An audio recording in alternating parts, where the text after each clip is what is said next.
రాములు నాయక్ అని కాంగ్రెస్ వాళ్ళు వాళ్ళ భూములు పోతుంటే వాళ్ళు దాడి చేసినారన్న.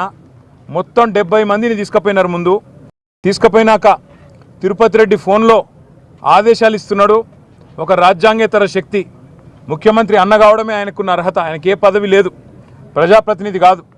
కలెక్టర్లు ఆయన ముంగట మోకరిల్లాల. ఇవాళ అధికారులు మొత్తం ఆర్డీఓలు పోలీసోళ్ళు ఆయన చెప్పినట్టు ఆడాల.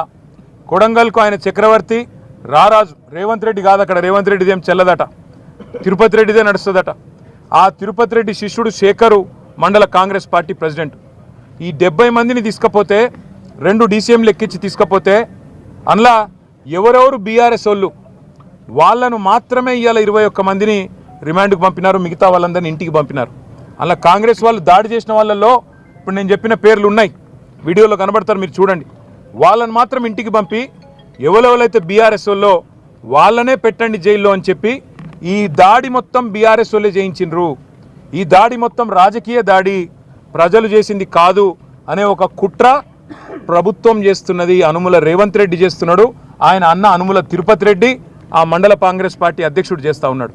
ఇవాళ బీఆర్ఎస్ వాళ్ళనే తీసుకొచ్చి జైల్లో పెట్టడం అంటే వాళ్ళ ఉద్దేశం ఒకటే, తమ చాతగాని తనాన్ని 9 నెలలుగా తమ ప్రభుత్వం విఫలమైన పద్ధతిని ఇవాళ దాచుకోవడానికి ముఖ్యమంత్రి నియోజకవర్గంలో అధికారులకు జరిగిన పరాభవానికి ఇవాళ ఏం చెప్పాలనో తెలియక సిగ్గు లేకుండా దీనికి రాజకీయ రంగు పులిమి వాళ్ళని బెదిరించే ప్రయత్నం చేస్తూ ఉన్నారు.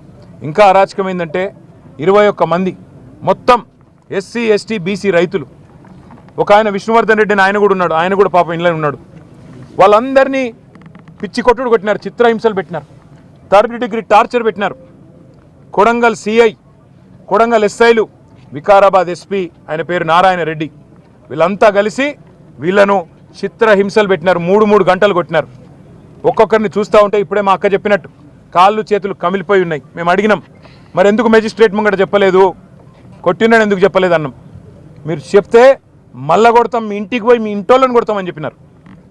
మిమ్మల్ని మళ్ళా కొడతాం, జైల్లో కొడతాం, ఇంటికి పోయి మీ ఇంటోళ్ళని కూడా కొడతామని చెప్పినారు. ఎంత అమానవీయంగా, ఎంత క్రూరంగా అంటే ఇంటి మీదికి వీళ్ళనేమో జైలుకు పంపినారు.